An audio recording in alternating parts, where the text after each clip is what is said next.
Do you want to be a bullet journal creator for your YouTube content? This week, we're going to be looking at how to create your own bullet journal spreads for beginners for your YouTube content or for any kind of work project. Are you a creative mind? For the best creative DIY craft, home improvement, and fashion content, subscribe to my channel and don't forget to hit the bell to be notified when I upload every Tuesday. I have a Facebook page that is dedicated to DIY crafts, home improvement projects, and fashion that you're able to join.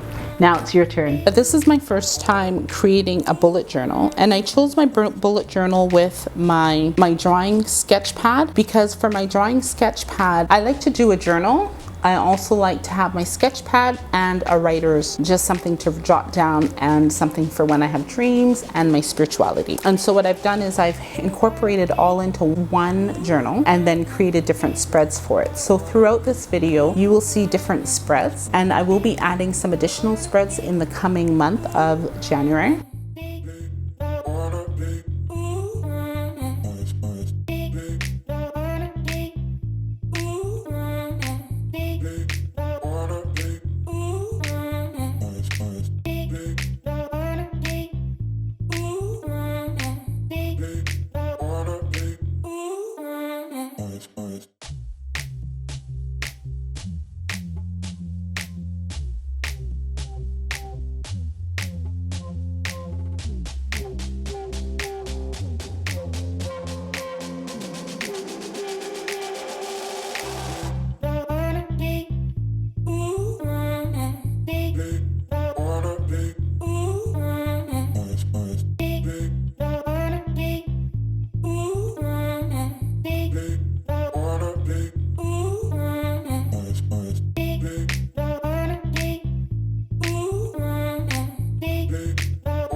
Have you ever used a bullet journal before? Comment down below if you are starting out your year with organization and ensuring that you're able to track all the progress that you're going to be doing this year in your bullet journal. Be focusing on two things: my subscribership. My subscribership lets me know whether or not I'm promoting my YouTube channel properly, and my view, which I think I should put it to retention, lets me know if I'm creating the right kind of content and if the content is interesting.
Now that you know how to be a creator of your own bullet journal, what do you do when you want to do something more creative and fast? I have written a 5-page guide of different designing platforms that you're able to use to help you get your creative juices out of your head and put it onto something that is digital. Also, if you want to join a community of creative minds like yourself, don't forget to join my Facebook page, which is linked down in the description box. Check out these videos next: A Time to Relax, which is relaxing music and a look back, my intro to 2020 of last year. Don't forget to check out my next video, which is time blocking for your bullet journal. If you like this video, don't forget to give it a thumbs up and subscribe to my channel, and don't forget to share it with your family and friends.